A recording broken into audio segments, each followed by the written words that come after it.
নমস্কাৰ, মই হিমাই আপোনালোক সকলোকে হিমা ছবি চেনেললৈ স্বাগতম জনাইছোঁ। মোৰ সম্পূৰ্ণ নাম হিমামণি বৰপাত্ৰ গোহাঁই। মই এগৰাকী হাউচৱাইফ আৰু লগতে এগৰাকী হোম বেকাৰ। মই মোৰ ইউটিউব চেনেলটোৰ আজি প্ৰথমটো ভিডিঅ' আপোনালোকলৈ আগবঢ়াইছোঁ। যিহেতু মই এগৰাকী আপোনালোকৰ দৰে সাধাৰণ গৃহিণী, যিখিনি মোৰ অভিজ্ঞতা আছে, কিমান দিনে শিকি আছোঁ, যিখিনি মোৰ হাজবেণ্ড হওক বা সন্তানৰ বাবে যিখিনি খোৱা খাদ্য বনাওঁ বা ঘৰৰ ইটো সিটো ভাল লগা কামবোৰে আপোনালোকৰ লগত শ্বেয়াৰ কৰিবলৈ লৈছোঁ। মোৰ এই কামবোৰৰ পৰা মই প্ৰথমতে ভাবিছিলোঁ যে ভিডিঅ' আকাৰে মোৰ এই কামবোৰ আপোনালোকৰ লগত কেমেৰা আঁৰত থাকি ভিডিঅ'বোৰ আগবঢ়াই যাম।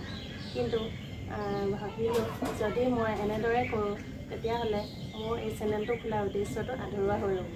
সেয়েহে ভাবিলোঁ আপোনালোকৰ লগত মোৰ বিষয়ে কিছু কথা শ্বেয়াৰ কৰোঁ।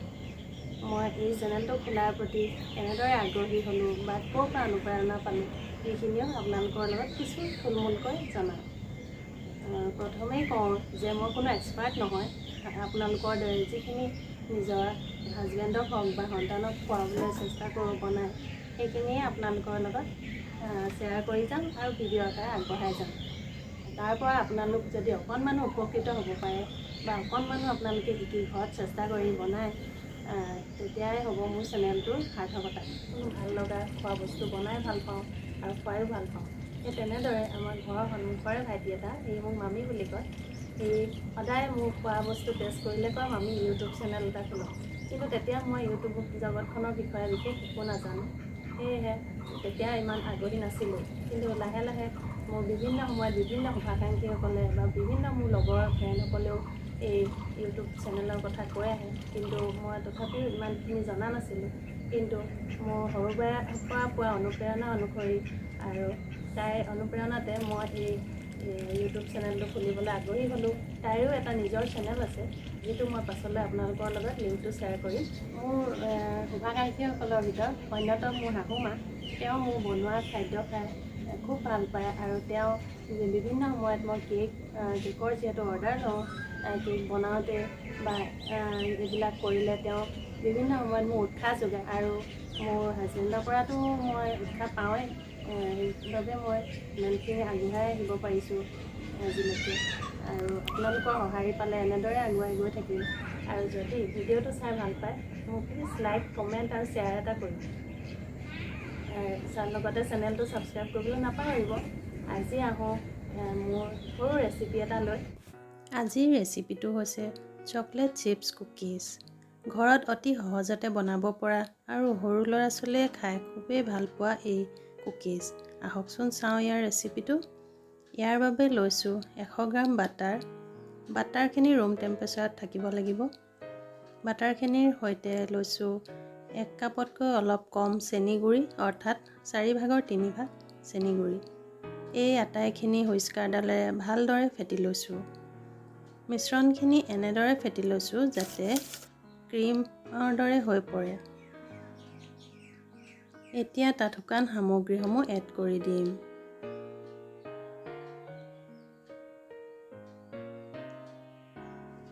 এতিয়া এখন চালনীত মই 1 কাপ আটা লৈছোঁ, 1/2 চাহ চামুচ কোকো পাউডাৰ লৈছোঁ আৰু 1/2 চামুচতকৈ কম বেকিং পাউডাৰ লৈছোঁ।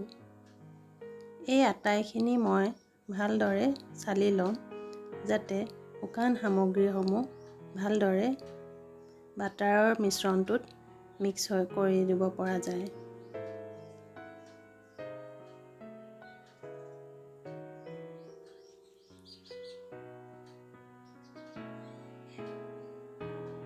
এতিয়া এখন স্পেচুলাৰ সহায়ত মিশ্ৰণখিনি ভালদৰে মিক্স কৰি লৈছোঁ।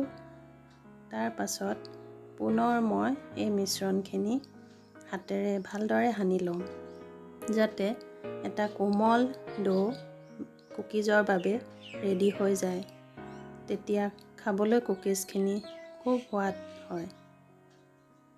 এতিয়া মিশ্ৰণখিনি অলপ কোমল যেন হোৱাৰ বাবে মই পুনৰ 1/4 কাপৰ আটা অলপ মিক্স কৰি লৈছোঁ।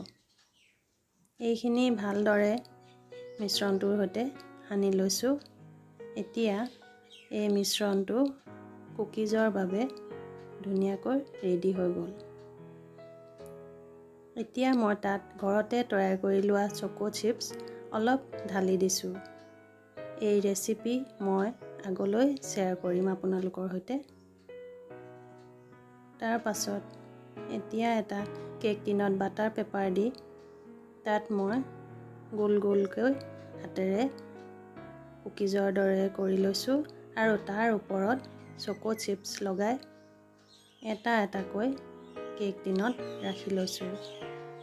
কুকিজকেইটা হাতেৰে কৰোঁতে বেছি চেপেটা কৰি দিব নালাগে, কাৰণ কুকিজকেইটা বেক হওঁতে বহল হৈ যাব, আৰু সেয়েহে কুকিজকেইটা প্ৰথমে হাতেৰে কৰোঁতে গোল গোলকৈ কৰিব লাগে আৰু অলপ আঁতৰে আঁতৰে ৰাখিব লাগে, যাতে বেক হওঁতে ইটোৰ সিটোৰ গাত লাগি নাযায়। এইদৰে মই আটাইকেইটা কুকিজ ৰেডি কৰি লৈছোঁ। এতিয়া এইটো কেক টিনত সম্পূৰ্ণ হৈ গ'ল। মই পুনৰ আন এটা কেক টিনত এটা এটাকৈ ৰাখি গৈছোঁ। মই এই ৰেচিপি মাইক্ৰ'ৱেভত বনাই দেখাম, কিন্তু মই আগলৈ কেৰাহীটো কেনেদৰে সুন্দৰভাৱে কুকিজ বনাব পাৰি তাকো আপোনালোকৰ লগত শ্বেয়াৰ কৰিম, আৰু এই ৰেচিপিটো কেনেকুৱা পালে কমেণ্টত নিশ্চয় জনাব। এতিয়া মোৰ বাকী থকা কুকিজকেইটাও বনাই ৰেডি হৈ গ'ল। এতিয়া মই মাইক্ৰ'ৱেভটো প্ৰিহিট হোৱাৰ পাছত 180 ডিগ্ৰীত 15 মিনিটৰ বাবে কুকিজকেইটা বেক হ'বলৈ দিছোঁ।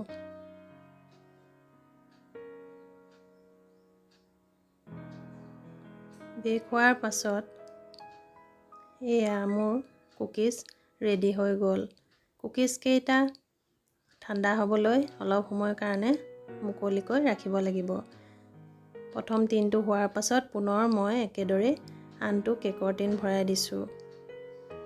এতিয়া মোৰ কুকিজকেইটা ধুনীয়াকৈ ৰেডি হৈ গ'ল। এয়া হৈছে চকলেট চিপ্ছ ৰুক কুকিজ। আপোনালোকে ঘৰত ট্ৰাই কৰি নিশ্চয় খাই ভাল পাব বুলি আশা কৰিলোঁ।